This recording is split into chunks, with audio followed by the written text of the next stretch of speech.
Hello! Kung may hiwaga, may engkanto, may diwata, may impact na! Magandang hapon po, hello! Kaya ano pang hinihintay ninyo? Kumain na kayo! Now na!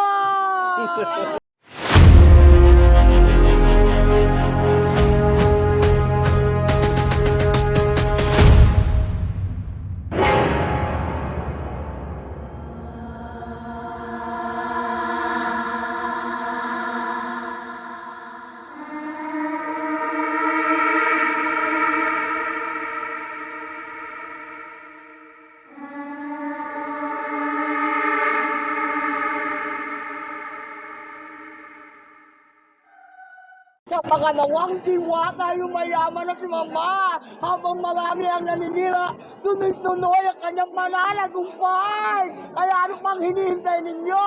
Kumain na kayo! Now na! Wala ka ba? Mamaya na! Pero impacta, darating ba si ano ngayon, si Boy Abunda? Ay! Actually, kanina, magkasama kami dalawa. Oh, pumunta daw ba rito? Mamaya-maya darating yun. Ayun. Tito Boy, abangan yung mamaya ay darating. Si Tito Boy, blush on. Oo, mas maganda kay Tito Boy Oh, yun. Diba? Hello! Sa mga taong hindi nakakilala sa akin, hello!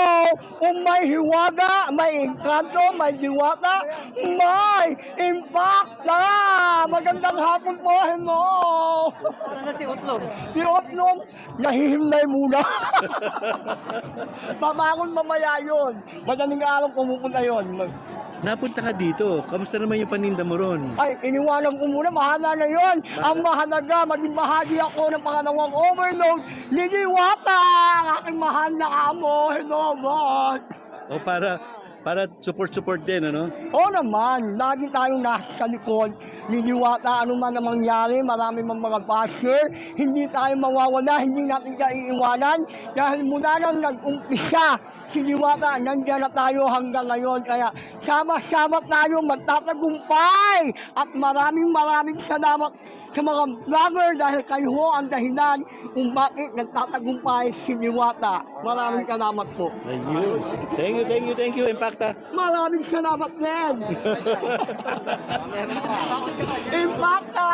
At niha, paano Impacta! Ang pinakamagandang impactang nahulog sa lupa. Alam mo, talagang Impacta. Alam mo bakit? Bakit? Nagbabago-bago ka. Minsan nagiging Boy Abunda eh. Minsan nagiging Impacta. Kaya nga, ganyan ang buhay. Dapat gawin natin lahat ang pamamaraan para makilala tayo ng tao. May mga kanya-kanya tayong trademark. Alam mo na yan, di ba?